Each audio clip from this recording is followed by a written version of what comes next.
ouvintes da Rádio Onda Nova FM.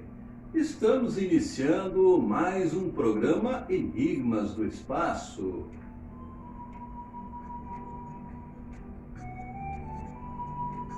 Hoje vamos falar sobre um tema palpitante e que há séculos vem sendo um grande enigma para a própria ciência. Vamos falar sobre a glândula pineal. Antes de discorrer sobre a glândula pineal, temos que saber que as glândulas do corpo humano são órgãos que fazem parte do sistema endócrino e exócrino, de modo que a principal função delas é a produção de hormônios e o equilíbrio do metabolismo para o bom funcionamento do corpo. O sistema endócrino, em conjunto com o sistema nervoso, regula e controla todas as funções do nosso organismo. As principais glândulas endócrinas são a pineal, a hipófise, a tireoide, as paratireoides, as suprarrenais, o pâncreas, os ovários nas mulheres e os testículos nos homens. Por seu turno, as glândulas pineal e a hipófise se destacam entre as demais porque são as duas glândulas que comandam as demais glândulas e principalmente as funções do corpo humano. Muito embora sejam bem pequeninas, aproximadamente do tamanho de uma ervilha, mas de uma importância gigantesca e vital para o corpo humano. Uma rápida passagem pela hipófise, também conhecida como pituitária, verificamos que se trata de uma glândula, embora pequena, e que se localiza na base do encéfalo.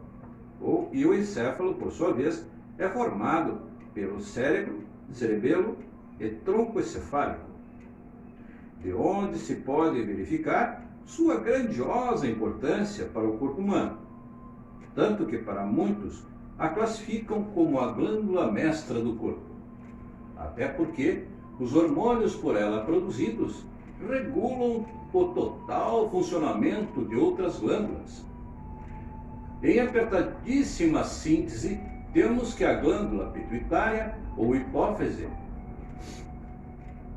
não se encontram alojadas no cérebro apenas por uma questão de espaço, mas sim por uma questão de altíssima importância por vir ser em parceria e junta com a glândula pineal, uma glândula de extraordinário valor para a existência e funcionamento de todo o corpo humano.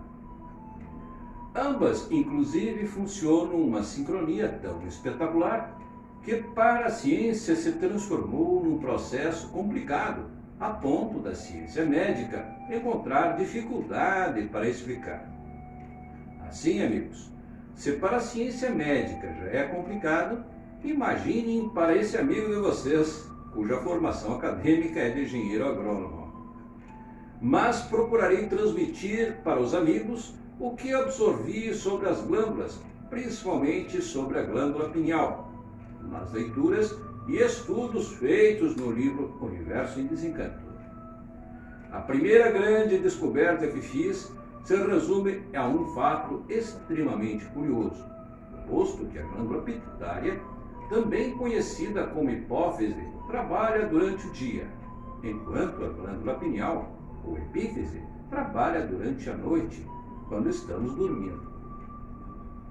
Destarte, não é à toa que a glândula pineal, por não ser conhecida, a maioria das suas funções era conhecida pelo mundo acadêmico até recentemente, como a glândula misteriosa, principalmente porque se trata da primeira glândula do corpo a ser formada, ainda na fase embrionária, e de forma destacada, tanto que se distinguida por volta da terceira semana após a concepção.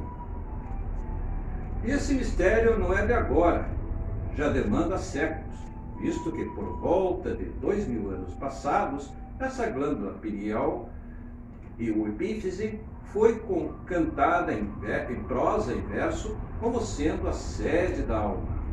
E hoje em dia, os praticantes adeptos do yoga tratam a pineal do terceiro olho, o olho que leva a ser humano ao autoconhecimento. De sorte que não é por acaso que ela se encontra localizada no meio do cérebro, na altura dos olhos, no que os técnicos chamam de istmo do mesencéfalo, e a sua formação biológica encontra-se associada à criação dos olhos humanos. Por essa razão, ela é considerada como um órgão cronobiológico, ou seja, o relógio interno, tendo em vista que ela capta radiações do Sol e da Lua e obedece aos elementos externos que regem as noções do tempo. Ora, amigos, como sabemos que o tempo vem a ser uma região do espaço, e por essa razão a dimensão espaço e tempo é a quarta dimensão, concluímos com todo o nosso amadorismo, mas sem medo de errar, que a glândula pineal, por ser uma glândula que nos dá noção de tempo, assim como os animais irracionais, ela lhe dá noção de direção e de migração, por simbolizar o campo magnético. Ela se encontra em contato direto e permanente com a quarta dimensão. Além do que, a glândula pineal é a única estrutura do corpo humano que transpõe a terceira dimensão, e por esse motivo é a única com capacidade para captar informações que se encontram bem além de nossa dimensão. O filósofo e matemático francês René Descartes, numa carta por ele descrita em 1640, já afirmava que existia no cérebro uma glândula que seria o local onde a alma se fixaria mais intensamente, fazendo com que a pineal fosse também conhecida como a pedra angular do corpo humano. Evidentemente, podemos todos percebermos que se trata de um tema muito palpitante que nos remete à conclusão de que, sendo a hipófise a glândula mestra do corpo, não podemos deixar de verificar que a pineal acaba por se transformar na mestre de nossa espiritualidade. E assim sendo necessário, se faz que uma energia que se associa à nossa espiritualidade possa por nós ser absorvida, para que faça com que a pineal se desenvolva e deixe de ser um mistério, pois ela será a condutora da migração do ser humano deste mundo material para o seu mundo de origem, da mesma forma que orienta os animais irracionais nas suas necessárias e imperiosas migrações por várias razões, em busca de alimentos, em busca de melhor ambiente, em busca de procriação, etc, etc.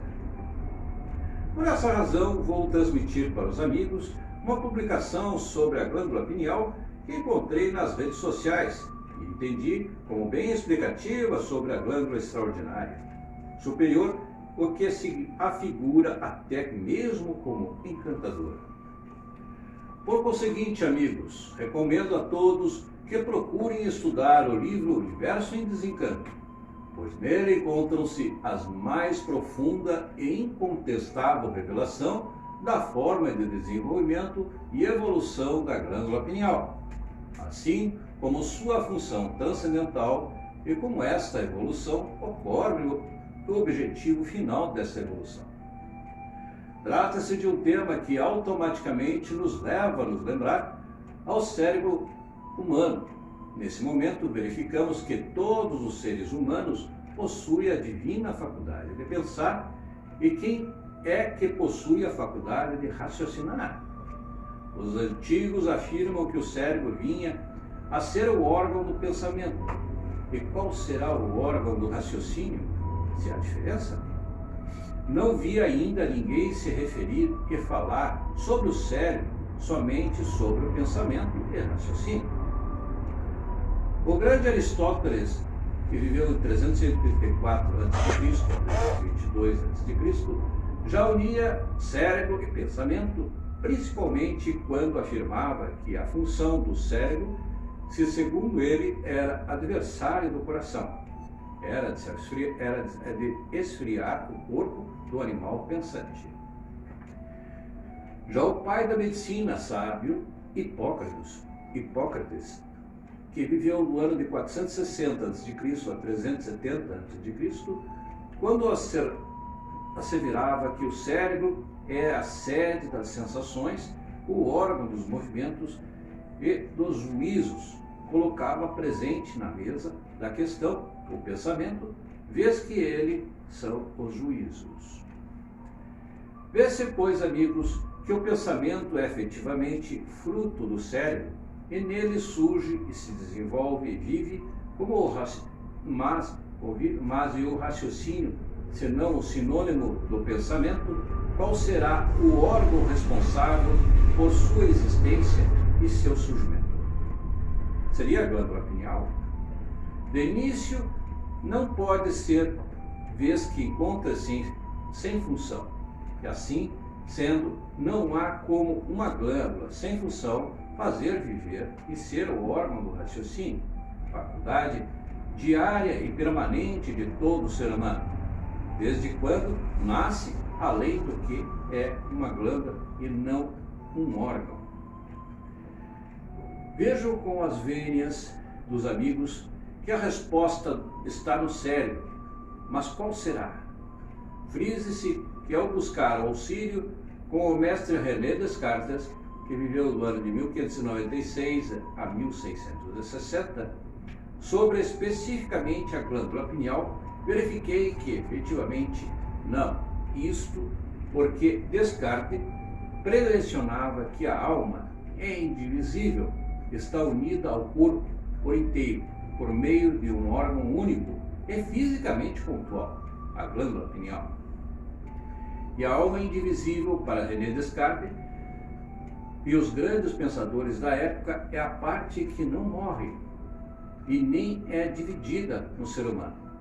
É a individualidade humana, o eterno, o indivisível, o que não morre, o que era para eles justamente o pensamento. Registre-se por oportuno que René Descartes é considerado até hoje como uma das mentes mais brilhantes que existiu.